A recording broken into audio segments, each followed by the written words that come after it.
మారేడుకాయ juice చేస్తున్నానండి ఈరోజు. ఈ మారేడుకాయలు ఉన్నాయి కదండి, ఇవి మనకు తెలిసిన వాళ్ళ చెట్టు నుంచి తీసుకొచ్చాం. పండు అండి, పండు కట్ చేస్తే లోపల చాలా మంచి ఫ్లేవర్ అయితే వచ్చింది. ఇది పండు చాలా స్వీట్గా ఉందండి. యాక్చువల్గా మారేడుకాయ చేదంటారు కానీ ఇది చాలా స్వీట్గా ఉంది పండిపోయిన మూలంగాను.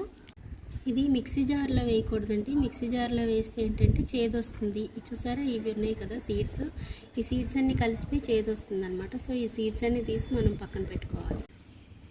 ఇందులో కొద్దిగా వాటర్ యాడ్ చేసుకోవాలండి. చేసుకొని బాగా హ్యాండ్ తోటి మ్యాష్ చేసుకోవాలన్నమాట.